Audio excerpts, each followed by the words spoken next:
গতকালকে রাত থেকে ওই যমুনা ঘিরাও করছে হাদি হত্যার বিচার লাগবে। এখন হাদি হত্যার বিচার আমাদেরও লাগবে, হাদি হত্যার বিচার আমরাও চাই যে হাদি হত্যার বিচার হোক। কিন্তু এই আর 8 দিন পরে একটা জাতীয় নির্বাচনকে কেন্দ্র করে এই আপনার যে যে ইনকলাব মঞ্চের যারা মেন ভূমিকা রাখে, তারা একজন ওই যে জাবের, আর আরেকজন রাজশাহী বিশ্ববিদ্যালয়ের হলো আম্মির।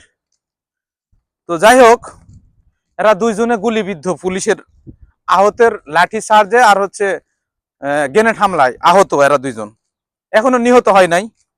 এখন কথা এর মধ্যে আরেকজনকে গ্রেপ্তার করছে আপনার নির্বাচন বানচাল করা হবে, নির্বাচন হতে দেওয়া যাবে না। তো একে ডাইরেক্ট ধরে নিয়ে জেলে ভরে দিছে। এখন আমার কথা 5 আগস্টে কিন্তু এই ধরনেরই গ্রেনেড হামলা হয়েছে, এই ধরনেরই গোলাগুলি হয়েছে, এই ধরনেরই সবকিছু হয়েছে। এখন আসলে আমাদের এই নির্বাচনকে বানচাল করার জন্য কিছু মানুষ এই নির্বাচনের সাথে অথপরিতভাবে জড়িত হয়েছে যে নির্বাচন হতে দেওয়া যাবে না। যদি এই না হয় তাহলে নতুন করে আবার কেন হাদি হত্যার বিচার হচ্ছে?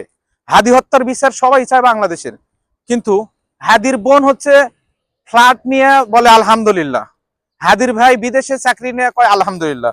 আচ্ছা, দরদ মায়ের থেকে মাসির দরদ বেশি, একটা কথাই আছে।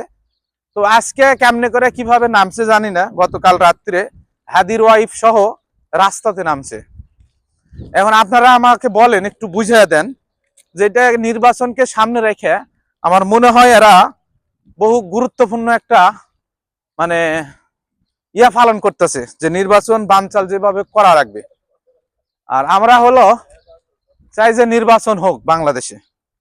আর নির্বাচন বানচাল করার জন্য যারা এই ধরনের অপকর্ম চালাচ্ছে তাদের বিচারে বাংলার মাটিতে হবে, কারণ নির্বাচন আমরা চাই। ঠিক আছে।